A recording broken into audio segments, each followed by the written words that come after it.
Murora. Taswera kwakanaka.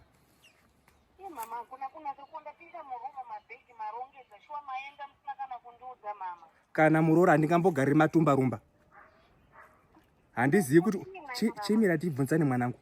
Uda sugar coated, uda chokwadi chemashuwa. Chokwadi mama. Wabika matumba rumba Murora. Kubike matumba rumba kutonga munhu wabika netsoka. Ha? Andigariba unonyatsoziva kuti ndinomwe mapiritsi eshuka anoda kuti munhu agara akarya akaguta. Ndapota hangu. Saka ndaenda. Aiwa mama zviiti manje kuti muchienda baba zviko vakadzoka izvezvi mangoenda ka. Ndikongenda kudzingai mama chitsokai. Kubika Murora izwa chiteerera uzwa. Ungabike zvekuti supu iri kutsveruka ugare pamusoro peraisi. Ndozotoita zvekupenengura raisi kuona supu yakati tende pasi. Kana handipo petuki hazviiti ndopika kudai. Uraiti mama, sorry mama chitsokai. Chivhura izwa Murora, let me cut the story short. Vhura mukabati. Wavhura mukabati uchaona mapaketi 4 arimo.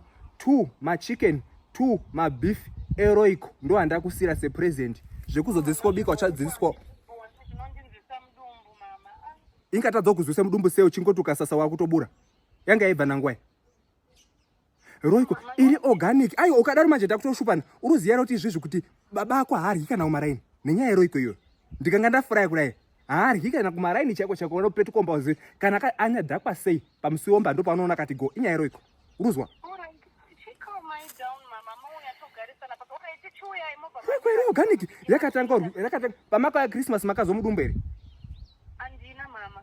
Mukaone masupu amaona makutoti iroiko. Mukaone zvamaona makutoti iroiko. Ndapota hangu. Ndikadzoka munobika neroiko. Mundiratidza mama mabikira munoita neroiko. Ndazobuda nehasha ndandisina kuflasha meno kana mandiflashira. Ndakanganwa kuflasha pandabuda.